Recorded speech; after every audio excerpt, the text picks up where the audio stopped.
یہ بات میں نے اپنے گھر میں کہی کہ یہ بندہ جو ہے جیسے ہی مطلب روٹی وغیرہ مانگتا ہے تو اس کے بعد میں نے گلی میں دیکھا یہ غائب تھا. سب نے مجھے ڈانٹا اور اس وقت بڑے بیٹے تھے تو بڑوں نے مجھے بہت زیادہ ڈانٹا، لیکن خیر مجھے تو انکوائری کرنی ہی تھی. اچھا، مجھے اس کی آنکھوں کی لائٹنگ بہت زیادہ جو ہے اس دن حیران کر گیا تھا. تو میں نے کیا کیا کہ میں نے اپنے اسی فرینڈ کو بتایا جس نے کہا تھا کہ یہ بندہ تو غائب ہی ہو جاتا ہے. تو میں نے کہا چلو کسی دن اس کی جھونپڑی پہ چلتے ہیں. تو اس نے کہا ٹھیک ہے. تو ہم لوگ وہاں تو نزدیک ہی تھا، یعنی پہاڑیوں پر تھا لیکن نزدیک تھا. ہم نے خالہ کے گھر کا بہانہ بنایا، خالہ کا گھر ان کے قریب ہی تھا، ان پہاڑوں کے قریب تھا. تو ہم وہاں چلے اور ہم نے اس کی جھونپڑی دور سے دیکھی جو کہ تھی. تو ہم نے خالہ سے باتوں باتوں میں کہا کہ اس جھونپڑی میں جو بندہ ہے یہ بیچارہ اسی بستی میں آ کے روٹی وغیرہ مانگتا ہے. تو اس نے کہا اس جھونپڑی میں تو کوئی بندہ نہیں رہتا. تو ہم نے کہا پاگل کیوں نہیں رہتا، یہ تو کب سے آ رہا ہے، سالوں سے آ رہا ہے ہماری بستی میں اور لوگوں سے، مطلب 2-3 گھروں سے صرف روٹی مانگتا ہے، زیادہ سے نہیں.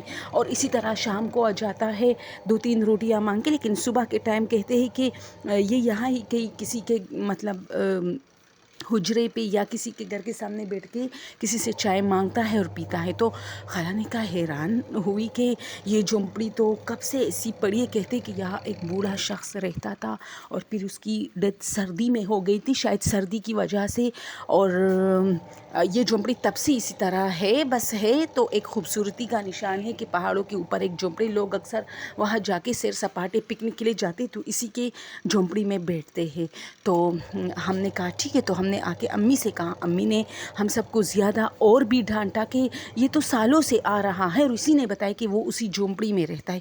اب عجیب بات ہے کہ ایک بندہ آتا ہے اور وہ روٹی مانگتا ہے اور وہ 2-3 سالوں سے آ رہا ہے اور وہ ساری بستی والوں کو کہتا ہے کہ وہ دور اس جھونپڑی میں رہتا ہے، لیکن کسی کو یہ نہیں پتا کہ اس جھونپڑی میں وہ رہتا بھی ہے یا نہیں. اچھا، پھر یہ بات پھیلنا شروع ہو گئی نا ہر گھر میں. تو کچھ دنوں سے یہ بندہ نہیں آ رہا تھا تو ہمارے گھر کے بڑے گئے کہ کہیں دیکھے کہ اس کو مطلب طبیعت تو نہیں خراب. تو جب ہمارے گھروں کے بڑے گئے یعنی محلے کے لوگ گئے کہ وہ بندہ آتا ہے یہاں روٹی وغیرہ مانگتا ہے. اور اچھا، اس میں سے بہت سارے لوگوں نے کہا کہ ہم کئی مرتبہ پہاڑوں پہ گئے سیر سپاٹے، ہم نے اس بوڑھے شخص کو نہیں دیکھا وہاں، جبکہ اس کی جھونپڑی ہوتی ہے تو اوبیسلی ہمیں اندر اب جانے کی کیا جو ہم کہتے ہیں چلو اسی میں ہوگا اور ہم لوگ اپنا مطلب ادھر ادھر گھومتے پھرتے ہیں. تو اس طرح تو میرے ماموں گئے اور وہ آ کے اس نے ایک ایسا انکشاف کیا کہ ہم سب کے رونگٹے کھڑے ہو گئے. یہ لوگ جب میرے ماموں آئے تو اس نے پورے گھر والوں کو بتایا کہ کہتے کہ یہاں بہت 3-4 سال پہلے ایک بوڑھا آدمی ہاں رہتا تھا اور وہ بستی میں کھانا مانگنے بھی جاتا تھا، لیکن پھر اس کی ڈیتھ کسی سرد رات میں ہو گئی تھی، طوفانی بارش ہو رہی تھی اور جب صبح ہو گئی تو اس کی مطلب لاش پائی گئی تھی. تو ہم سب بہت ڈر گئے اور میری امی کہتی ہے کہ ہم نا اتنے ڈر گئے کہ ہم پھر باہر نہیں نکلتے تھے. اور میری جو اچھا اس دن کے بعد وہ آیا بھی نہیں. میری امی نہیں مانتی، امی کہتے کہ میری امی نہیں مانتی تھی کہ یہ سب جھوٹے نہیں، وہ کوئی اور شخص ہوگا، یہ جو شخص آتا ہے یہ تو کوئی اور ہے. اور اسی طرح یہ معاملہ چلتا ہے. لیکن 1-2 ہفتے ویٹ کرنے کے بعد بھی جب وہ نہیں آئے تو لوگوں کو پتہ چلا. اچھا، اب سوچ کی بات یہ ہے کہ جو آتا تھا اور گلیوں میں اس کی صدائیں بلند ہوتی تھی کہ اللہ کے نام پہ کھانا دے دو، صرف کھانا دے دو، 1 روٹی دے دو، 2 روٹی دے دو، مجھے کھانا دے دو. اس طرح وہ کون تھا اور وہ اچانک غائب کیسے ہو گیا؟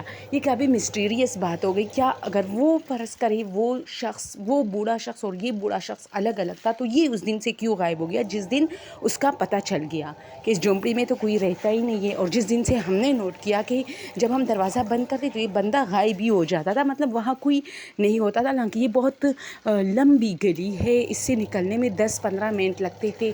تو یہ کہاں غائب ہو جاتا تھا؟ اور اس میں کوئی اور موڑ بھی نہیں تھا جہاں سے وہ ٹرن ہو کے دوسرے گلی میں جاتا، ایسا کچھ بھی نہیں تھا. تو ہم لوگ کافی ڈرتے تھے اور یہ ہمارے سامنے یہ واقعہ ہوا تھا. شاید ہاں وہ کوئی جن تو نہیں ہو سکتا کیونکہ وہ کھانا بھی مانگتا تھا اور پتہ نہیں کیا، لیکن یہ ہے کہ کیا کوئی کالا جادو کر رہا تھا جو اچانک اس کو پتہ چلا اور پھر وہ نہیں آیا، یا یہ سب کچھ کیا تھا کچھ پتہ نہیں چلا، یا اس بوڑھے شخص کا روح تھا. مطلب اس کا آپ خود کمنٹ میں جواب دیں کہ ایسا کیوں ہوا تھا، وہ بھی اسی کے ساتھ غائب ہو گیا تھا. اور خیر یہ ہے کہ پرانے زمانوں میں کیمرہ وغیرہ نہیں ہوتے تھے، تو امی کہتی تھی کہ میری امی کہتی تھی کہ کوئی مطلب اس کی تصویر دونوں کی نہیں، کہ اس بوڑھے شخص کو اور اس بوڑھے شخص کی شکل کیا ایک جیسے تھے، یعنی یہ الگ تھا وہ الگ تھا، یا یہ ایک ہی شخص تھا۔ تو دوستو یہ کل والی سٹوری کا آدھا حصہ تھا جو رہ گیا تھا، ویسے تو چھوٹا تھا لیکن اس وقت پتہ نہیں مجھے کوئی ضروری کام آیا تھا، تو میں نے سوچا آدھا جو ہے پھر لوڈ کروں گی۔ اوکے، تھینک یو سو مچ، اپنا ڈھیر سارا خیال رکھیے اور ہمیں اپنی دعاؤں میں یاد رکھیے۔